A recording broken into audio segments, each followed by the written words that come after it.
ইসলামের দৃষ্টিতে মানুষ তিন রকম। একদল হলো মুমিন, একদল হলো কাফের, একদল হলো মুনাফিক। এই হলো মানুষ তিন রকম। সারা পৃথিবীর মানুষ তিন শ্রেণী, কিছু মুমিন, কিছু কাফের, কিছু মুনাফিক। মুমিন আল্লাহ এবং তার রসুলের সমস্ত বিষয়কে দিল দিয়ে, জবান দিয়ে, অঙ্গ প্রত্যঙ্গ দিয়ে, সর্বান্তকরণে যে মেনে নেয় সে মুমিন। তাসদীকুন নবী সাল্লাল্লাহু আলাইহি ওয়াসাল্লাম বিমা জাআ বিহি। ঈমান কাকে বলে? রাসূলুল্লাহ সাল্লাল্লাহু আলাইহি ওয়াসাল্লাম যা কিছু নিয়ে এসেছেন সব কিছুকে বিশ্বাস কর, সব কিছু। কোনোটার ব্যাপারে নাক ছিটকাইলে হবে না, কোনোটার ব্যাপারে সন্দেহ পোষণ করলে হবে না, কোনোটার ব্যাপারে তুচ্ছতাচ্ছিল্য, ঠাট্টা, অবজ্ঞা, উপহাস করলে হবে না। ঈমান হইতে হইলে, মুমিন হইতে হইলে সবটা পূর্ণ মানতে, তারে বলে মুমিন। কাফের, রাসূলুল্লাহ সাল্লাল্লাহু আলাইহি ওয়াসাল্লাম 23 বছরে যা কিছু নিয়ে এসেছেন তার যেই কোনো একটাকে, একেবারে ছোট্ট হোক, ছোট থেকে ছোট, আদনা থেকে আদনা, সামান্য থেকে সামান্য কোনো একটি বিষয়কে অস্বীকার করা, এটাই কাফের, এটাই কুফরি।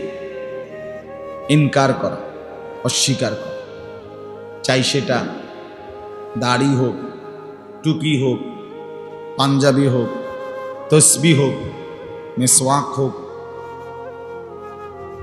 দস্তরখান হোক, মনে করে একবারে সামান্য জিনিস, এটাকেও যদি কেউ অবজ্ঞা করে, অস্বীকার করে, উপহাস করে, তো এটাই কুফর। এই লোকটাই বেঈমান, কাফের। আর 3 নাম্বার হলো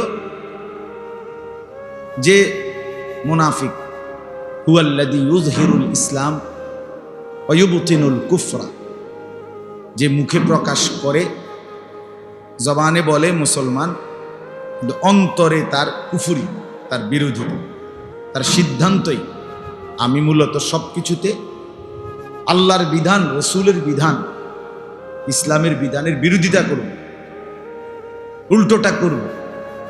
বাকি যখন দরকার লাগে, যখনই কেউ জিজ্ঞেস করব, মুসলমান, আমি মুসলমান, আইডি কার্ড দেখেন, পাসপোর্টে দেখেন আমার ধর্মের সাথে ইসলাম লেখা আছে। এই মুখে তো প্রকাশ করে মুসলমান, স্বাভাবিক, কিন্তু সর্বান্ত তার চেষ্টা সব বিষয়ে আল্লাহ এবং তার রাসূলের বিরুদ্ধাচরণ, এটাই তার কলজার মধ্যে বসে আছে। মুখে সে মনে করে মুসলমান, তার দিলের মধ্যে হলো সুদ যদি আমি না নেই, আমার ব্যবসা, আমার সংসার, আমার উপার্জন, আমার জীবন চলবে না। মুখে তো তার মুসলমানের পরিচয়, কিন্তু তার দিলের মধ্যে এটা বসা আছে, হারাম রোজগার না করলে এতটি মানুষের সংসার কেমনে চলবে? সুদে টাকা নিয়ে বিদেশ না পাঠাইলে আমার ছেলেটা কেমনে মানুষ হবে, ভবিষ্যতে চলবে কেমন? তাহলে এটা তো তার দিলে বসা, এটা তো মুনাফিক। এটা তো মুখে মুসলমান প্রকাশ করলাম, কিন্তু দিলে তো তার উল্টোটা, এটা তো মুনাফিকের আচরণ। এই জন্য সবকিছুতেই মুখে প্রকাশ করা মুসলমান, অন্তরে তার বিপরীত, এটা দ্বিমুখী সাপ, মুনাফিক, যার দুইটা মুখ, যে সবকিছুতেই কৌশল করে, যে দুরন্দর, যে ধূর্ত, চালাক দুনিয়ার দৃষ্টিতে, অথচ আসলে সে মুনাফিক। কোরআনুল কারীমে আছে, ওয়া ইযা লাকুল্লাযীনা আমানু ক্বালু ইন্না মাআকুম। মুনাফিক কেমন? আল্লাহ বলেন, ইমানদারদের সাথে যখন বসে বলে আমরা তোমাদের সাথেই আছি। ওয়া ইযা খালাউ ইলা শায়াতিনহিম ক্বালু ইন্না মাআকুম, না, হ্যাঁ,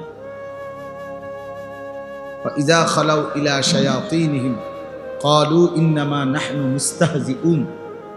হ্যাঁ, যখন শয়তান মুশরিক বেঈমানদের সাথে বসে তখন বলে আমরা তো তাদের সাথে উপহাস করছিলাম, মুসলমানদের সাথে ঠাট্টা করছিলাম।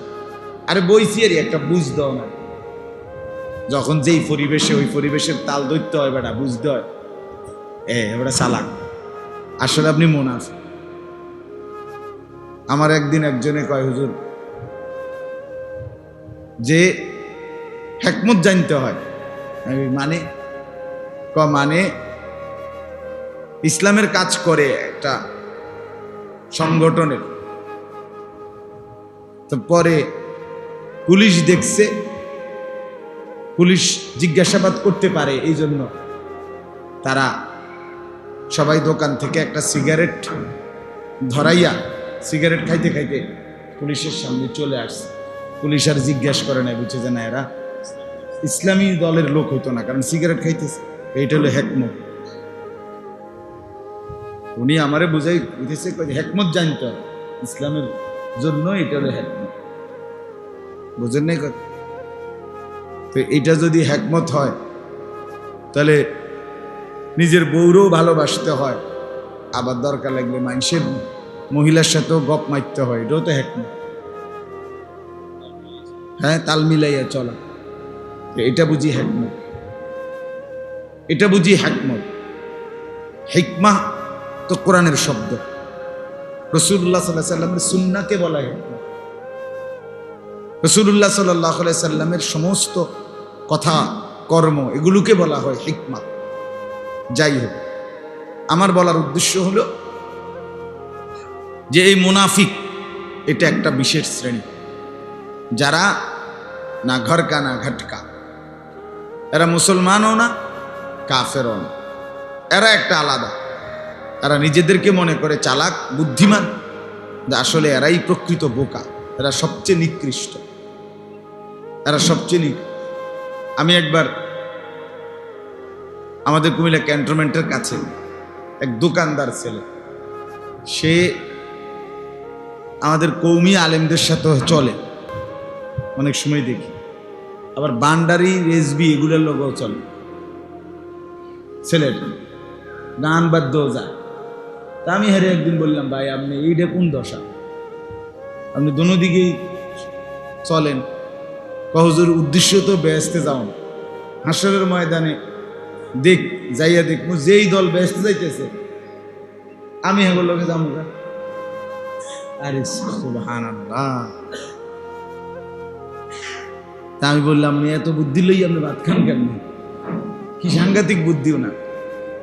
পরে আমি বললাম, আমার একটা কথা মনে রাখেন ভাই, খুব শক্তভাবে বলছেন যে আমার একটা কথা মনে রাখেন, বেহেশতে যেই দলেই যান যাইবে, ঠিক আছে, আপনারে কেউ নিত না।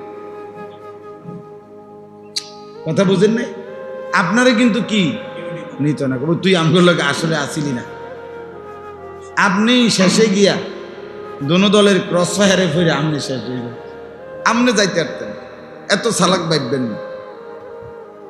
তাইলে দ্বিমুখী আচরণ, এক কথা হইল দ্বিমুখী আচরণ। আরবিতে মুনাফিকের খুব সুন্দর উদাহরণ আছে আরবি ভাষা বুঝার জন্য। কি উদাহরণ? আরবিতে বলে যে আরব দেশে এক ধরনের জঙ্গলি ইঁদুর, জঙ্গলের মধ্যে, পাহাড়ের মধ্যে, জঙ্গলের মধ্যে থাকে বড় বড় ইঁদুর। তো ওই ইঁদুরের স্বভাব হইল, সে যে গর্ত বানায়, ইঁদুরের একটা গর্ত আছে না, ইঁদুরের এই গর্তটা মনে করলে এদিক দিয়ে বানাইলো, তো এই গর্ত মুখ খোলা। তো ওই ইঁদুরগুলোর স্বভাব ছিল, এগুলো এখান থেকে মনে করেন ওই মাথায় আরো আধা কিলো দূরে, এইখান থেকে শুরু করে ধীরে ধীরে মাটি খুঁড়া খুঁড়া খুঁড়া খুঁড়া খুঁড়া খুঁড়া খুঁড়া খুঁড়া খুঁড়া ওই মাথা পর্যন্ত সুরং বানায় রাখে। ওইখানের মুখে মাটির উপরের অংশ পর্যন্ত মাটি খুইরা, শুধু মাটির উপরের যে লেভেলটা, মাটিটা, এইটা শুধু মুখ খোলে না, মানে এটার লেভেল। এমনি কেউ দেখলে বুঝবে না যে এখানে একটা কি আছে, ইন্দুরের মুখ আছে, মুখ খাইটাই। তো আমি আপনি দেখলে বুঝবো যে হে ঢুকবো এন দিয়া, বাইরেবো কোন দিয়া, এদিক দিয়া এই ইন্দুর। কিন্তু সে কিন্তু আগের থেকেই মাটির তলে দিয়া আধা কিলো দূরে আরেকটা মুখ রেডি করে রাখছে। শুধু দৌড় দিবে, একটু খোঁচা দিবে আপনার, এরপরে কি বাইরে হয়ে যাবে। ওই যে এখন যারা ডাব বেছে এরা আপনার মুখা কাইটা দেয়, দিয়ে বাইর একটু শুধু খোঁচা দিলেই বাকিটা বের হয়। এখন আরব দেশের মানুষ যখন এই ইঁদুরকে দৌড়ানি দিত কোনো কাজে কোনো সময়, তখন এটা এই গর্ত দিয়া ঢুকতো, মানে গর্তে ঢুকে যাইতো। তো ওই লোক দাঁড়ায় থাকতো বা কোনো লাঠি লুটে দিয়া লাড়া সারা দিত যে তুই তো এটার ভিতরে আছে, বাইর এনতে বাইর, মানে এটার ভিতর থেকে বাইরে। হঠাৎ এই লোক তাকাইয়া দেখতো যে সে ওইখান দিয়া মাটিটা খোঁচা দিয়েই বাইরে হয়ে গেছে, সে দিছে দৌড় ওই ইন্দুর। তখন আরব দেশের মানুষ কথার প্রসঙ্গে বলতো না ফাকাল ইয়ারবু, ইঁদুরটি মুনাফিকি করলো। ইঁদুরটি কি করলো? এটা মুনাফিক ইঁদুর। তে বেটা বুঝাইলো আমারে এদিক দিয়ে ঢুকছে, এদিক দিয়ে বাইরে হইব, আমার তেতে বাইরে হয়ে গেল কোন দিক দিয়ে, ওই দিক। এইটা হলো মুনাফিক। তাহলে ইমানদার তো সে যে ঢুকছে ইসলামে, বের হবে ইসলামে, যার জিন্দিগি রাতও ইসলাম দিনও ইসলাম, যার সকালেও মুসলমান দুপুরেও মুসলমান, একাকিতেও মুসলমান সবার সাথেও কি মুসলমান, হাসবেও ইসলাম কাঁদবেও ইসলাম, সুখে থাকলেও ইসলাম দুঃখে থাকলেও ইসলাম। তারে তো বলে ইমান মুমিন। হার হালাতে সর্বাবস্থায় যে নিজের মুমিন পরিচয় রাখে, আর এর ব্যতিক্রম কখনো একরকম কখনো ওই ভিন্ন রকম, এক এক সময় এক এক রকম। এই ভিন্নতা এটা প্রকৃত অর্থে মুমিনের চিহ্ন নয়, মুনাফিকের চিহ্ন। তো আমার এই আয়াতটা মূলত মুনাফিককে কেন্দ্র করে, এই জন্য আমি মুনাফিকের কথাটা একটু বাড়াইয়া বললাম। আমি বুঝলাম মুনাফিক যে দ্বিমুখী, যার ভেতর বাহির এক না, যার জবান এবং দিল বরাবর না, যার উচ্চারণ আর আচরণ বরাবর না, যার কথা একরকম ভিতর ভিন্ন রকম, এটা মুনাফিকের চিহ্ন, এটা মুনাফিকের পরিচয়। আর মুনাফিক সবচেয়ে নিকৃষ্ট মানুষের মধ্যে, এই তিন শ্রেণীর মানুষদের মধ্যে কাফেরদের চাইতেও নিকৃষ্ট হলো মুনাফিক। মুনাফিক কোরআনুল কারীমের মধ্যে আল্লাহ তাআলা বলেছেন, মুনাফিক যারা, তারা মনে মনে ভাবে তারা আল্লাহকে ধোঁকা দিচ্ছে। ইন্নাল্লাহ মুনাফিকিনা ইউখাদিউনা আল্লাহ, নিশ্চয়ই মুনাফিকগণ মনে করছে যে তারা আল্লাহকে ধোঁকা দিচ্ছে। ওয়াহুয়া খাদিউহুম, আল্লাহ বলেন আরে না, আল্লাহই তোদেরকে ধোঁকায় ফেলে রাখছে, তোরাই বোকামিতে পড়ে রাখিস। আল্লাহকে ধোঁকা দেওয়া যায় না, বরং আল্লাহই তোদেরকে ফাঁদে ফেলায় রাখছে, তোরা আর বাঁচতে পারলাম। তো মুনাফিক কাউকে ঠকায় না, বরং নিজেই নিজেকে ঠকায়। ওমা ইয়াখদাউনা ইল্লা আনফুসাহুম ওমা ইয়াশউরুন, আল্লাহ তাআলা বলেন যে মুনাফিক সে কাউকে ঠকায় না, বরং সে তার নিজেকেই ঠকায়। ওমা ইয়াশউরুন, কিন্তু সে বুঝে না, সে বুঝে না। একটা সময় সে কারো হয় না, একটা সময় কারো আপন হয় না, একটা সময় কারো কাছে আপন হয় না। এটা বড় গুরুত্বপূর্ণ বিষয়।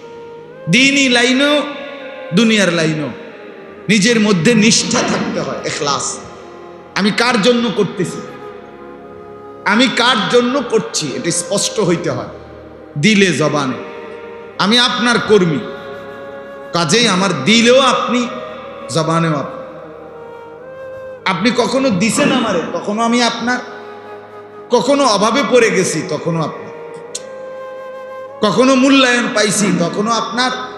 কখনো মূল্যায়ন পাই নাই, তখনও এই নিষ্ঠা, ইখলাস, একনিষ্ঠতা, এটা মানুষের সফলতার জন্য গুরুত্বপূর্ণ একটা অংশ।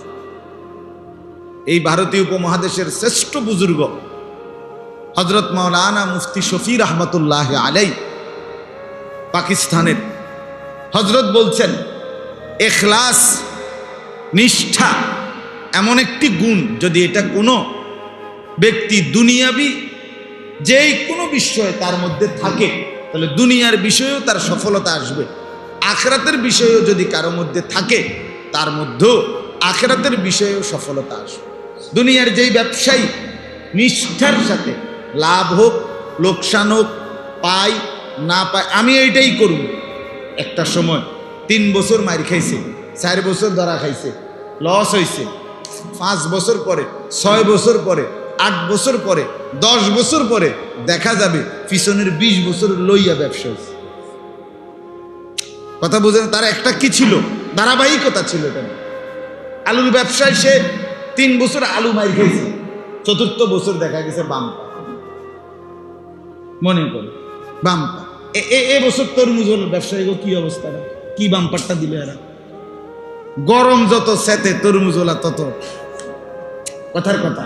কিন্তু তরমুজের এমনও সিজন গেছে যে বৃষ্টিতে কোনো বেচা কিনাও নাই। করোনার সময় মনে আসেনি, তরমুজ পচা শেষ, কেউ খায় না ডরে। হ্যাঁ, তাইলে তাহলে ওই সময়গুলো তো ওই ব্যবসায়ীরা কি খাইছে? লস খাইছে। কিন্তু এবছর প্রচন্ড তীব্র গরম, কি পরিমাণ তরমুজ বিক্রি হইতেছে। 1-2টা কিনলে একটা মোটামুটি ভালো পড়ে, আর একটা ভালো পড়ে না। কিন্তু ধুমসে বেশ 600 টাকা, 550 টাকা এক একটা তরমুজের দাম এই মুহূর্তে বেঁচে হইতেছে। তাইলে আমার বলার উদ্দেশ্য হইল, কাজের প্রতি নিষ্ঠা, আন্তরিকতা, যেই কোনো দুনিয়াবি বিষয় হোক আখিরাতের বিষয় হোক, এটা মানুষকে সফলতা এনে দেয়। সফলতা এনে দেয়। অস্থিরতা এবং সিদ্ধান্তহীনতা, নিজের মধ্যে দ্বিমুখিতা মানুষকে বরবাদ করে দেয়, পিছনে ফেলে দেয়, পিছনে ফেলে দেয়। এজন্য প্রথম কথা মনে রাখতে হবে, আমার আপনার মধ্যে যেন মুনাফিকের কোনো আচরণ না। আপনি স্পষ্ট বলেন, আপনার পরিষ্কার বলেন, ইসলামকে ভালোবাসেন কিনা, আল্লাহকে ভালোবাসেন কিনা, রাসূলুল্লাহ সাল্লাল্লাহু আলাইহি সাল্লামকে ভালোবাসেন কিনা। আপনি স্পষ্ট বলেন, আপনি কোরআনকে পছন্দ করেন কিনা। আপনি সাফ বলেন, আসলে কবর মানেন কিনা, আখিরাত বুঝেন কিনা, পরকালের যে বিচার আচার হবে, হিসাব কিতাব হবে, এটা আপনি মানেন কিনা। মানলে আপনার জিন্দেগি আপনি ক্লিয়ার করেন, না মানলে নাফরমানিও ভালো করে করেন। কথা বুঝেন না? মানলে দিন ভালো করে মানেন, না মানলে নাফরমানি ভালো করে করেন।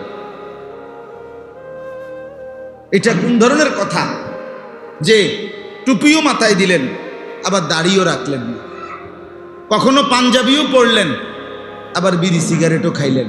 দেখিটা আপনি এটা কি বুঝাইতে চাইতেছেন? মসজিদেও টাকা দেন, আবার সুদেও টাকা খান, সুদও লাগান, কিতা ঘটনা কিতা? এটা কি? বাচ্চাটা কোরআন শরীফও মুক্তবে পড়ে, গানের টিচারের কাছে গানও শিখে, মেয়েটা হুজুরের কাছে কোরআন শরীফও শিখছে, আবার টিচারের কাছে নাচও শিখছে। কিতা আসলে কিতা? এটা কি? अल्लाह भी राजी हो शैतान भी नाराज ना, अल्लाह भी राजी हो शैतान भी नाराज ना हो। আল্লাহও রাজি থাক, শয়তানও নারাজ না হোক, শয়তানও কি না হোক, রাগ হইয়েন না ভাই। আমরাই বলি, আমরা বসলাম, বলেন, স্পষ্ট করেন, নিজেকে ক্লিয়ার করেন, ভেতর বাহির এক করেন, একসাথ করেন। আল্লাহ তাআলা ক্বালাতিল আ'রাবু আমান্না কুল লাম তু'মিনু ওয়ালাকিন কুলু আসলামনা।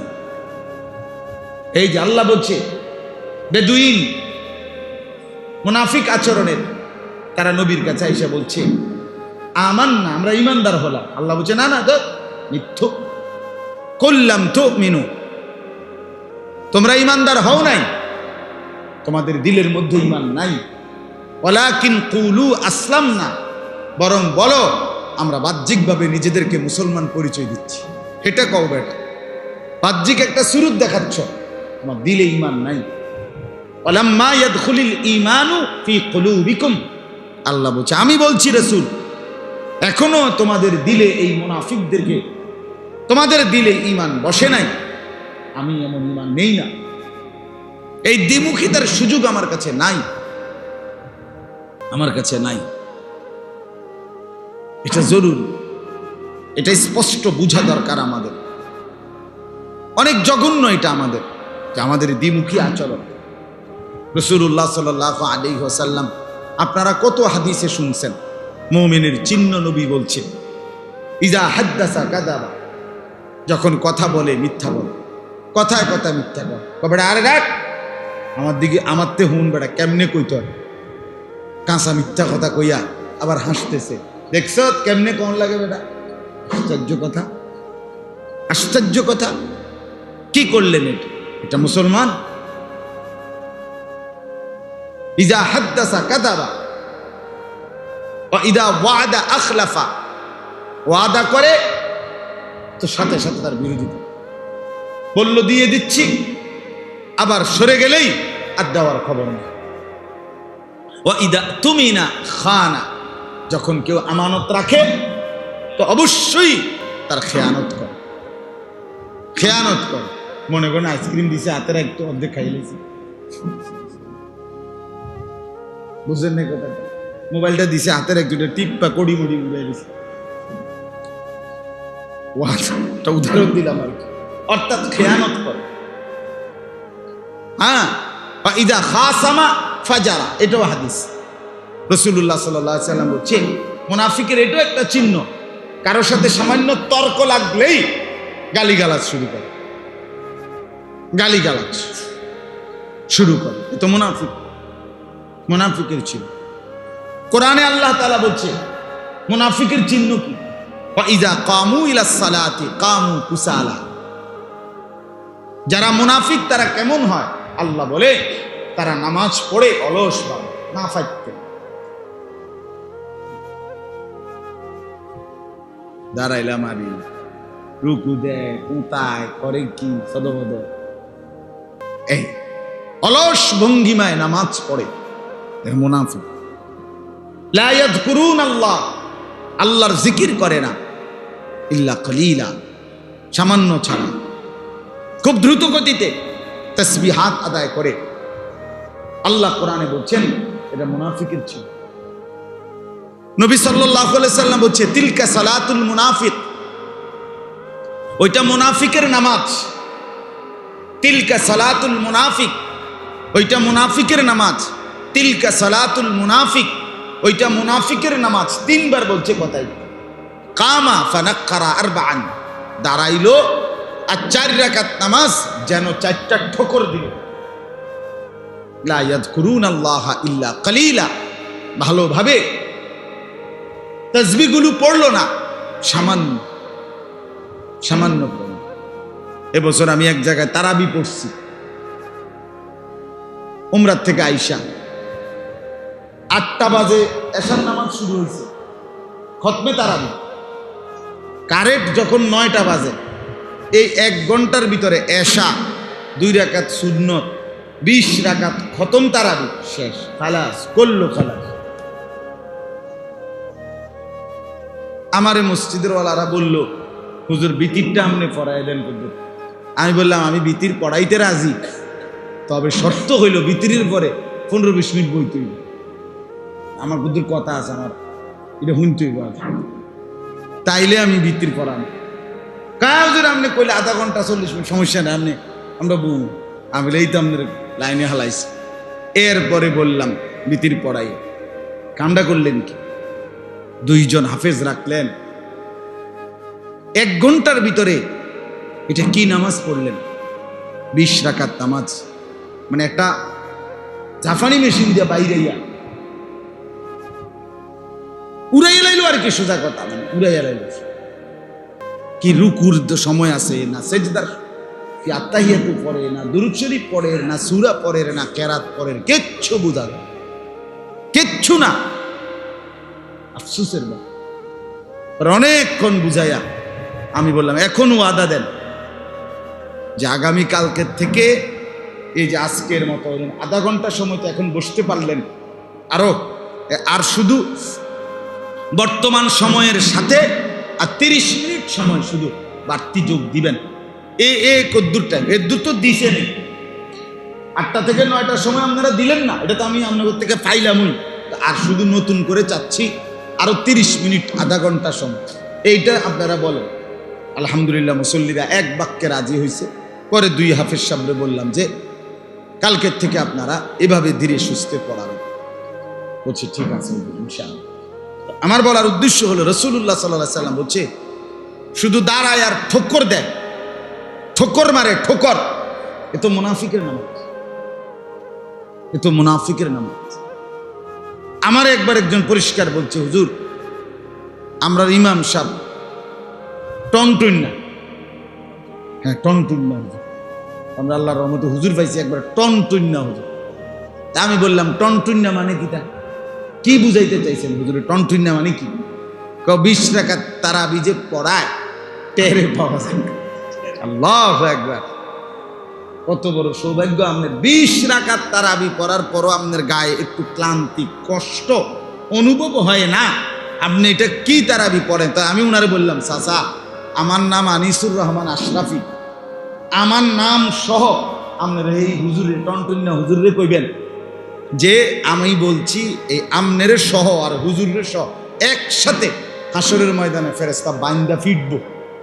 কইবেন হুজুরও ফিটবো আমনেরও ফিটবো। আমি কইলাম আমার নাম বললেন, যদি হুজুরে কিছু বলে আমার লোক কথা বলতে পারে, আমার নাম বললেন। কি বলতে চাইছে? হ্যাঁ আল্লাহর ইবাদত 20 রাকাত তারাবি পড়লেন, আপনি ইহসাসই হলো না, শরীরের মধ্যে একটু কষ্ট অনুভূতই হলো না, এটা কি ইবাদত? আমরা কিতাবে স্পষ্ট পড়ছি বুজুর্গানে দিন রাত গভীর পর্যন্ত এভাবে ইবাদত করতেন। কসম কিতাবে আছে আল্লাহর প্রিয় বান্দারা শেষ পর্যন্ত যখন রাত্রিবেলা বিছানায় যাইতেন একটু ঘুমাইবার জন্য, তখন আর এই 2 পাও স্বাভাবিক হাইটা যাওয়া সুযোগ আর সক্ষমতা ছিল না। হেসরাইয়া হেসরাইয়া পাও টাইনা টাইনা বিছানার মধ্যে যাইতেন। এরকম কষ্টের পরে গিয়া বিশ্রাম করতে যাইতেন। কথা তো ছিলই। আম্মা জান আয়েশা রাদিয়াল্লাহু তাআলা আনহা তিনি বলেন রাসূলুল্লাহ সাল্লাল্লাহু আলাইহি সাল্লাম, ওই দেখেন ওই ছেলে কি করে, দেখেন ওই দেখেন ওই অপদার্থ করে কি, হে ওইতের কান্দে বইয়া মোবাইলটা রাইখা এরপরে ছবি উঠাইতেছে। এই যে এই ছেলে বেটা বন্ধ করে বেটা, এটা ফালতু কোথাকার, মানে তামসা করার। হেতেরে ওইতেরে ধরে ওইতের মাথাটা গাঁটটাও লাগতে দেয় না, এইতে গাঁট লাগলেই হেতেরে আবার গাঁট সরে হের গানদের উপরে থুইয়া মোবাইল ছবি। বন্ধু 2 জন, একজন আরেকজনের সহযোগী, শুধু শুধু আর কি আপনার চেহারা সুরতে নামাজের আমলের আখেরাতের কোনো ফিকির নেই। এইটা একটা ছবি উঠানোর নেশা, বুঝলেন? যেটা কিছু ছেলে পেলের নেশাই হলো 24 ঘন্টা শুধু যা পাই বেড়া বেডি জোয়ান বুড়া কুকুর বিড়াল শুকর সাপ বিচ্ছু কীট পতঙ্গ জন্তু জানোয়ার হুজুর পাবলিক জোয়ান বুড়া সুন্দর কালা সিহন দলা, শুধু ছবি। খালাস, জীবনের সার্থকতা এটা। মোবাইল আছে, শয়তানে কামড়াইতে আছে, বুঝেন নাই কথা? আমারে বানাইছে শুধু মোবাইল টিপবার জন্য, মোবাইলরে বানাইছে আমার জন্য। খালাস, আমি আসছি দুনিয়াতে শুধু মোবাইলের জন্য। এই এক জিন্দিগি আমাদের শত শত লাখ লাখ ছেলে মেয়েকে শেষ করে অচল অপদার্থ বানাইয়া অকর্মণ্য। এটা হাসে না কান্দে, কথা কয় না ব্যাটকায়, কিচ্ছু বোঝা যায়। এই একটা মানসিক ভারসাম্য আপনি জানেন না, মানসিক ভারসাম্য। সভ্যতা, ভদ্রতা, কার কাছে বসছি, কোথায় এখন আমি আছি, আমার আশেপাশে কারা, কিচ্ছুর কোনো আদব, তমিজ, এহসাস, অনুভূতি বলতে কিছু নেই। এটা এমন পাগলা নেশা এই মোবাইল আমাদের ঢুকাই দিচ্ছে, পাগল বানাই দিচ্ছে। সোজা কথা, পাগল, অসুস্থ বানায় ফেলছে ছেলেগুলো। জীবন শেষ। মা বাবা, মুরব্বী, আলেম ওলামা, মসজিদ, কোনো কিছুর কোনো অনুভূতি নেই। তার কাছে যেটা মন চায় তাই সে, আমার যা মন চায় তাই, নফসের গোলাম, মনের চাহিদার গোলাম, মনে যা চাচ্ছে তাই করছে, মনে যা চাচ্ছে। আজকে আর আমি প্রায় বলি, আজকে আর পরিবার নাই। পরিবার তো মানে হলো মা বাপ ছেলে মেয়ে, এই মিলিত সম্মিলিত পরিকল্পিত একটা জিন্দিগি, এটারে কয় পরিবার, ঠিক কিনা বলেন? কিন্তু আপনার বাপের চুল একরকম, ফুতের চুল আরেক রকম, মার বোরকা একরকম, মাইয়ার বোরকা আরেক রকম, তো এটা পরিবার হলো কেন? বলেন, ইনসাফের কথা বলেন, এটা পরিবার হলো কেন? বাপে নামাজ পড়ে, পুতে এক ওয়াক্ত সেজদা দেয় না, এটা কি ধরনের পরিবার? এটা কার ফুত, কার বাপ? বলেন। বাবে মসজিদে, ঘরে মা মেয়ে ছেলে রঙিন টেলিভিশনে নাচ গান দেখতেছে নিজেদের ঘরে বসে, এটা কি ধরনের পরিবার? এটা একরকম হইলো, তো এটা পরিবার হইলো কেমন? এরা তো সবাই ব্যাচেলার। হ্যাঁ, এরা সবাই কি ব্যাচেলার, মানে আলাদা আলাদা, এদের প্রত্যেকের চিন্তা চেতনা আলাদা আলাদা। আমি তো আল্লাহর কসম করে বলি, আমার দাদি নানিরে দুজনরে আমি দেখছি কালো ঢিলে ঢালা বোরকা পরা, আমার মাকেও দেখছি শাশি মামি, তাগরেও দেখছি ঢিলে ঢালা কালো বোরকা পরা, আমার স্ত্রী সেও কালো ঢিলে ঢালা বোরকা পরে, এখন আমার মেয়ে 13.5-14 বছরের মেয়ে, সেও কালো ঢিলে ঢালা বোরকা পরে। তো এটা না পরিবার? আমার সিরিয়াল একরকম, মা যেমন, আমার দাদি যেমন, আমার নানি যেমন, আমার মামি যেমন, আমার চাচি যেমন, আমার স্ত্রী তেমন, আমার কন্যা তেমন, এক পোশাক তাদের চলমান। এটা তো একটা সম্পর্কের বন্ধন, এটা তো একটা পবিত্রতার বন্ধন। আজকে মুসলমানের বাপ চাচারা একটাবার বলে না যে পুত তুই এটা কার মতো চুল রাখলি, কিরে আমি কে তোর, আর তোর তাই রুমকা, তুই কেডা আমি কেডা? আমি তোর বাপ নাকি ব্রাজিলের খেলোয়াড় তোর বাপ, আর্জেন্টিনার বাপ তোর বাপ? কাফেরের ফুত তুই না মুসলমানের ফুত? তুই এটা বল, তুই নর্তকীর ঘরে জন্ম নিছত নাকি ইমানদারের ঘরে জন্ম নিছত? এটা বল তুই। আপনি আপনার মেয়েকে জিজ্ঞেস করেন, কার ঘরে তুই জন্ম নিলি? তুই মুসলমানের ঘরে জন্ম নিলি না কাফের বেঈমানের ঘরে জন্ম নিলি? কাফেরের চুল, কাফেরের প্যান্ট, কাফেরের ফ্যাশন, বেঈমানেরটা তোর পছন্দ হলে তো তোর রক্তটা তো আরেকবার পরীক্ষা করা উচিত বেটা। এটা ইমানের রক্ত না বেঈমানের রক্ত, এটা দেখা দরকার, তো টেস্ট করা দরকার। সম্পূর্ণ বিপরীত, বাবা মা বংশ ইসলাম ঐতিহ্যের একেবারে উল্টা। এটা কি ধরনের মানুষ, কি বলেন? আমরা নিজের চোখে নিজের ফ্যামিলি তছনছ করে দিলাম, তছনছ করে দিলাম। প্রতিটা সন্তান তার মা বাপ থেকেই শিখে। মূল শিক্ষা সন্তানের পিতামাতা। হেদুনুল উম্মাহাত মাদ্রাসাতুল বানাত, আরবি ভাষার প্রবাদ, মায়ের কোল সন্তানের সবচেয়ে বড় পাঠশালা, বিদ্যালয়। সন্তানের মাদ্রাসা, সন্তানের প্রথম মাদ্রাসা কি? মায়ের কোল। আমি আলহামদুলিল্লাহ শুধু বুঝানোর জন্য বলি, এমনি আমার 2.5 বছরের মেয়ে, আমার ছোট মেয়েটা, আমি ইনশাআল্লাহ আমি চ্যালেঞ্জ করলাম, এখন আমার মেয়েটার আমার গেটের এই পাশে আনতে হইলে মাথায় হিজাব না দিলে আপনার বাপের ক্ষমতাও নাই। হে মাথা কি দিতে গো, হে মানেই না হিজাব, আপু হিজাব, হিজাব হিজাব কই, মাথার এটা দিতেই হবে। আমি উমরায় গেছি রমজানে সৌদি আরব, যতবারই আমার এই বাচ্চাটার সাথে আমি মোবাইলে কথা কইছি, আব্বু তোমালে আব্বু হিজাব আনবেন, হিজাব হিজাব হিজাব আনবেন, হিজাব। তা আমি প্রায় 6টা হিজাব হের লেগে আলাদা বাচ্চা সুন্দর থেকে আনছি। তো এটা সে তার মা থেকে দেখছে, সে তার বড় বোন থেকে দেখছে, আমার বড় মেয়ে আছে, তো ছোট মেয়ে সে তার ঘর থেকে তো শিখছে নাকি না আমার ওয়াজ শুনে শিখছে, থেকে আমার ওয়াজ বুঝেনি কিছু। দিন শিখতে হয়, শিখাইতে হয়। আমরা ছেড়ে দিতেছি আমরা আমাদের ছেলেদের, আমাদের পরিবারকে। আস্তাগফিরুল্লাহ, আস্তাগফিরুল্লাহ। এটা আমার অস্থিরতা ভাব।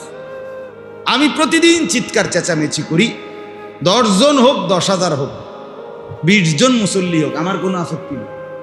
এই রোদ গরম সমান তাল বলতে থাকি, একটাই নেশা। আপনার অল্প হোক, সামান্য হোক, মানুষ সামান্য কিছু কথা আরজ করতে চাই। আল্লাহ তাআলা আমাদেরকে তৌফিক দান করেন। এই হাতে ধরা মোবাইল দিয়ে যদি রেকর্ড করেন, মনোযোগ হবে না।